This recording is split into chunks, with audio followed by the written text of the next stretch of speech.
서석호 변호사라는 사람, 김앤장. 네. 이 사람이 어제 저희가 방송 끝나자마자 퇴사를 했어요. 우리 방송 맞아요. 봤나? 너무 소름 돋았어요. 미국 묻은 놈이라고 네. 저희가 바로 딱 캐치를 했는데 요거 관련해서 여러 가지 취재들이 있어요. 근데 그 취재 내용들을 보면은 서울대 79학번 라인이다. 그래서 뭐 윤석열과 윤석열과 독수리 5인방이라고 불렸다. 참 네. 이름도 구리죠.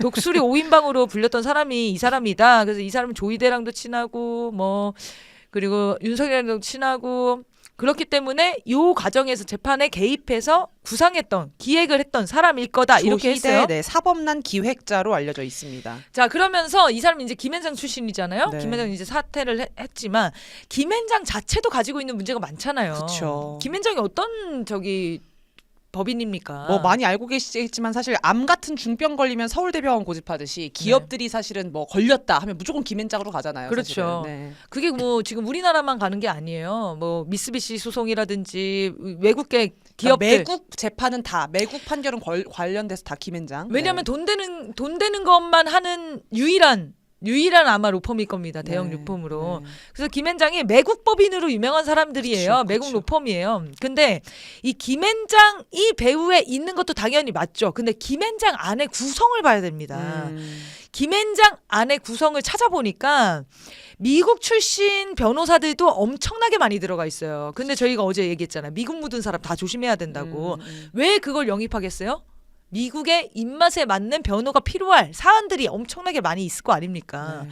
그래서 김앤장에 또 영향을 끼치는 미국도 있는 거다. 저희가 이제 그렇게 분석을 하는 건데 이 미국 변호사 출신 사람들 많습니다. 생각보다 많아요. 네. 한동훈 부인. 네. 진은정. 이 사람도 김앤장 출신이죠. 네. 그리고 조이대 딸. 미국 변호사 출신이고 네. 조이대 딸도 지금 현재 미국에서 연수 중이거든요.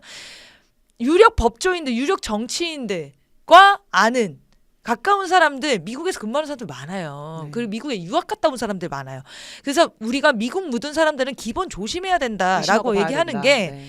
미국도 이 장학생들을 통해서 한국 정치에 개입을 하고 한국 사회에 영향을 끼치고 싶어 하는 게 당연한 거 아닙니까? 당연한 거. 우리도 할 수 있으면 너무 하고 싶은 건데 우리는 지금 그 영향력이 없으니까 못 하는 거잖아요. 네. 자, 그래서 미국이 이런 로비 활동들을 아마 할 건데 여러분 잘 생각해 보시면은 이 서석호가 이 파기 환송을 기획을 했다고 쳐요. 네. 그리고 그 다음 날에 저희가 얘기했었죠. 워싱턴 포스트랑 뉴욕 타임스에서 기사가 났었어요. 그렇죠. 뭐라고 났었죠? 이재명 후보가 나라를 이끌 자격이 있는지 의문이 든다. 한국의 대선 레이스가 거꾸로 뒤집혔다. 이 네. 흐름대로 얘기를 했었죠. 판세가 뒤집혔다. 네. 먹구름을 들였다라고 하면서 중도층에 영향을 줄 거다. 그쵸. 불리하게 작용할 거다. 이런 가짜 뉴스를 막 쏟아냅니다. 네. 이건 조선일보급이잖아요. 우리가 지금 대선 판세가 어디가 바뀌었어요? 그런데 그러면 이 미국 언론은 어디서 정보를 받았겠습니까? 조셉윤? 조셉윤으로 보는 거죠. 주한미 대사대리죠. 네. 주한미 대사 대리로 우리나라의 모든 정보를 수집하고 그거와 관련된 영향력을 행사하는 거 조셉윤입니다. 그러면 조셉윤이 미국 언론에 분명히 정보를 이 입장을 줬을 거고 네. 이렇게 여론 공작을 한 거겠죠. 자, 이 모든 흐름 속에서 그럼 조셉윤이 대법원에도 영향을 끼칠 수 없냐? 김앤장을 이용해서 영향을 끼칠 수 없냐? 당연히 가능한 거 아닙니까? 네. 그래서 혹자는 이런 분들 이 얘기도 하시더라고요. 이건 사실은 뭐 김앤장 뒤에 일본 있다. 미쓰비시 막 변호하고 하니까. 그리고 서석호 뒤에도 일본 있을 거다. 이런 얘기하는데 이 역학 관계를 한번 생각해 보시면 일본의 영향력이 크겠습니까? 미국이라는 나라의 영향이 크겠습니까? 미국의 말을 잘 듣는 게 일본이고 네. 물론 일본도 영향을 끼치지 않는다는 얘기를 하는 게 아니에요. 그럼 누가 가장 결정적인 요인이냐?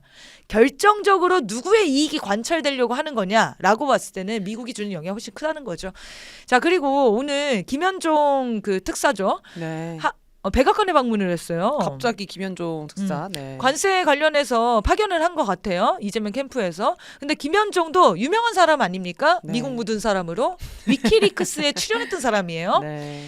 미국의 이익을 충실하기 위해서 미국의 이익 관철시키기 위해서 목숨을 걸었다. 이렇게 얘기했던 사람인데 이 사람도 당연히 조심하고 봐야 된다는 겁니다. 완전히 믿으면 안 된다. 그리고 미국에 줄대고 미국에 저 인맥 많아요. 미국이랑 뭐 소통을 잘할 수 있어요. 뭐 한덕수는 못합니까? 그럼 한덕수가 대단한 사람이에요? 사실 똑같은 얘기를 하고 있는 거죠. 똑같은 얘기를 하고 있기 때문에 네. 그 기준으로 사람을 판단하면 안 된다. 과연 누가 진짜로 국익을 지키고 국민들의 명령을 듣는 사람이 될 것이냐. 저는 이 기준으로 사람을 봐야 된다. 그리고 미국한테 인정받는 걸 자랑하는 시대는 끝났습니다. 지금 트럼프한테 인정받아서 뭐 할 건데요? 하필이면 또 대통령이 트럼프예요. 트럼프한테 뜯기는 통로가 돼주는 거 아닙니까? 그렇게 되면 우리 이런 사람들이 트럼프를 설득할 수 있어요? 말이 안 되잖아요. 자기의 국익을 위해서 모두가 다 헌신하는 겁니다. 자, 그래서 우리가 이런 것들 이 배후에 누가 있을지 이 큰 그림에 대해서 이해하면 좋을 것 같아요. 네. 자, 그러면 이제 본격적인 얘기 좀 나눠보겠습니다.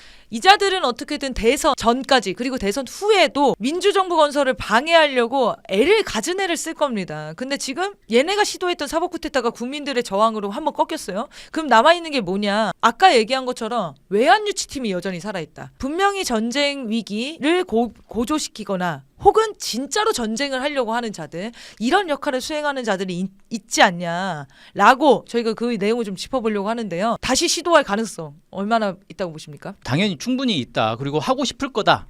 근데 조건이 안 되면 못 하는 거고 조건이 되면 하지 않겠나. 옛말에 그런 말 있지 않습니까? 실패는 성공의 어머니라고.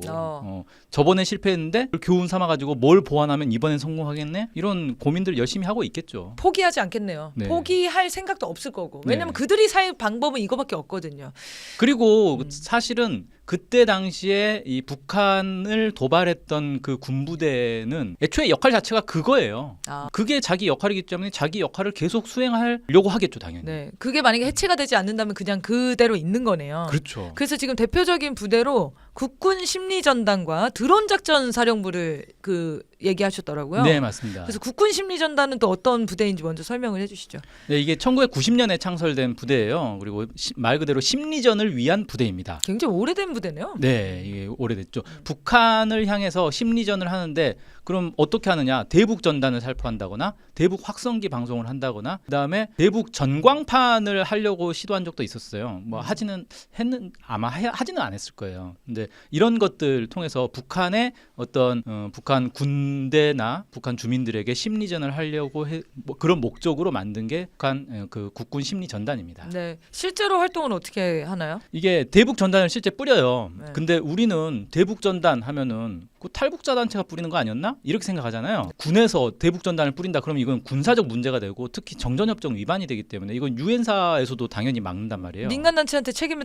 넘길 수도 없고. 예. 네. 그러니까 비밀리에 뿌립니다. 아. 그래서 자기들이 뿌린다는 거 절대 인정 안 해요. 그럼 뭐 심지어는 이제 12.3 쿠데타 직전에도 계속 뿌렸는데 어떻게 뿌리냐면 민간 단체가 뿌리는 날 비슷한 장소에서 같이 뿌립니다. 아. 그래서 자기들은 아무것도 안 한 것처럼 이렇게 속일 수가 있는. 이 국군 심리전단이 주로 하는 일은 대북 비라를 제작하고 뿌리는 역할을 민간 단체가 뿌리는 날 같이 가서 몰래 뿌리고 뿌린 사람 누구냐라고 하면 민간 단체다 이렇게 그렇죠. 얘기하는. 네, 뒤집어 씌우는. 네, 요런 역할인 거죠. 왜냐하면 그 민간 단체가 다 감당이 안 되거든요. 그 삐라 양이나 돈이나. 근데 그렇죠. 그거를 우리 정부 세금으로 정부가 직접 군이 직접 개입해서 이걸 한다는 거네요. 이건 네. 약간 충격적인데. 심지어는 그 점단 살포탄이라고 있어요. 대포에다가 전단을 놓고 쏴버리는 그런 것도 개발을 했어요. 실제 사용했는지는 모르겠는데 네. 별걸 다 합니다. 이게 그런데 원래는 북한이 굉장히 강경하게 대응하겠다고 입장을 냈었잖아요. 그렇죠. 그런데 오물풍선으로 대응을 했단 말이죠. 이후에는 오물풍선의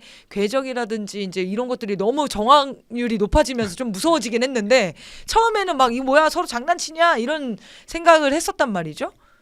이 북한이 이렇게 대응했던 거 어떻게 보셨습니까?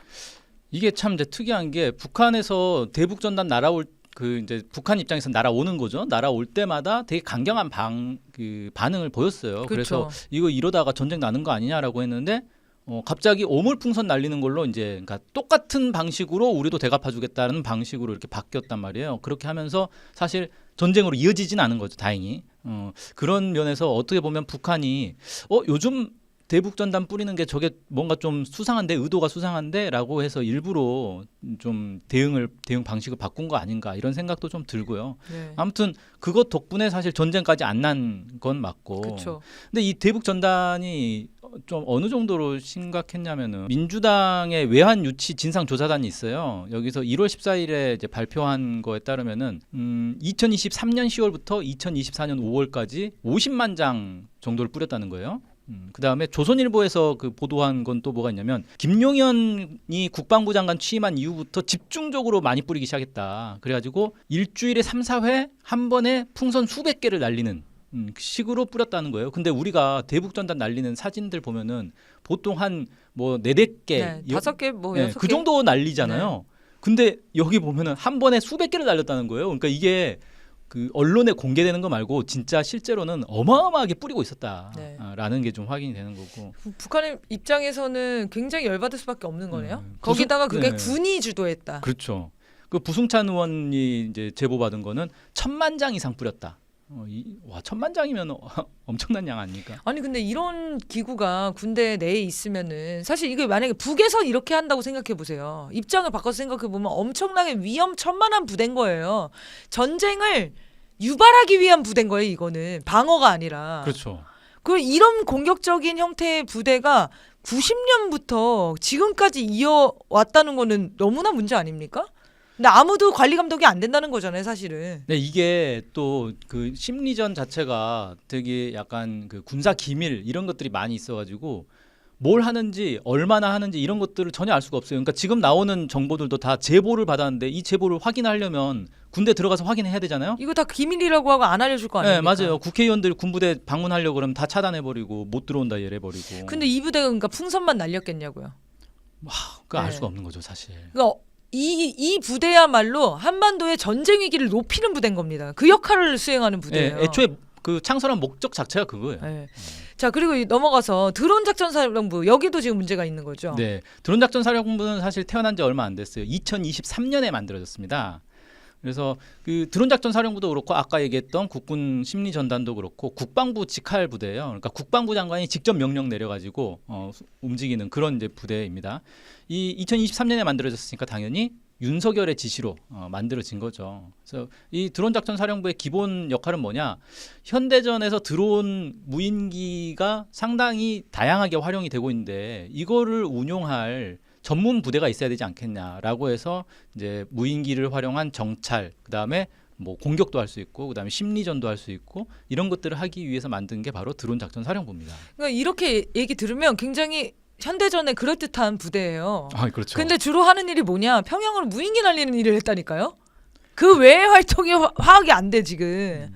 그 지금 3차례 정도 무인기가 보내져가지고 북한이 그거에 대해서 강력 경고를 했었고, 그리고 정확하게 찝었죠.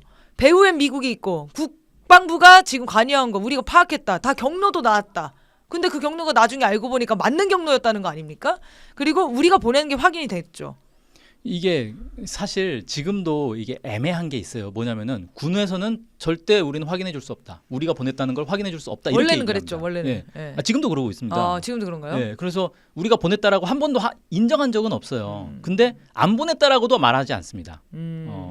아, 의원들이 제보를 받고 그 분석한 것들이 밝혀진 거였군요. 그렇죠. 그러니까 네. 언론에 나온 건 다 제보가 들어왔고 그다음에 정황이 있고 이런 것들이지. 조사를 못 하니까. 네, 맞습니다. 이것도 마찬가지로 국회의원들이 드론 작전 사령부 방문해가지고 실제 뭐 질의도 하고 하겠다라고 하니까 방문 불허를 해버렸어요. 여기 군부대니까 들어오지 마 이래버린 거예요. 그럼 이렇게 하면 진짜 조사를 어떻게 합니까? 이건 진짜 방법이 없어요. 그 정황들 그때 당시 정황들 한번 정리 좀 한번 해주세요. 네, 일단은 그 나온 얘기들은 뭐냐면은 그 북한이 공개한 건 2024년 10월 3일, 9일, 10일 세 차례에 걸쳐서 이제 무인기가 발견됐다 이렇게 이제 보도를 했어요. 근데 그 사진을 공개를 했는데, 그러니까 그 세 차례 중에서 한 대의 무인기가 북한에 추락을 했어요. 그래가지고 북한이 그걸 확보를 한 거예요. 그래서 사진을 찍어서 보여줬는데 그게 드론사가 운용하는 무인기하고 완전히 일치하는 거예요. 완전히 똑같이 생겼어요. 네, 똑같이 생겼어요. 네, 그리고 드론사가 그 전에 국군의 날 열병식인가 저 그때 사진 띄워주십시오. 저 왼쪽에 뜨고 있는 저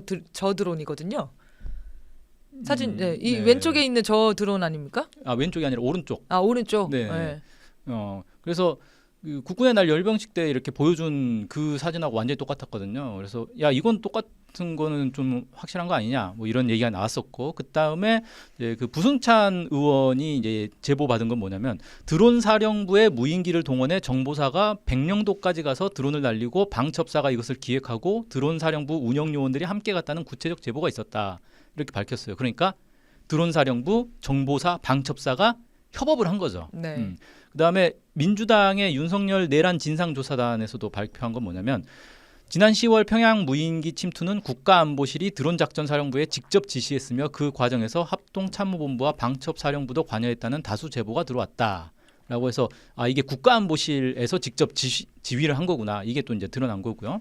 그다음에 또 그 부승찬 의원의 의원실 관계자가 이제 언론에 얘기한 건데 윤 대통령이 국방부와 합동참모본부를 건너뛰고 국가안보실을 통해 직접 드론사령부에 평양 무인기 투입 준비를 지시했다는 제보를 받았다. 그러니까 결국은 이건 윤석열이 시킨 거예요. 윤석열이 국가안보실을 통해 가지고 야 삐라 날려, 그 드론 날려 이렇게 지시를 했다라는 거죠. 네. 그래서 이 제보들에 의하면 북한의 주장이랑 완전히 일치돼요. 이게.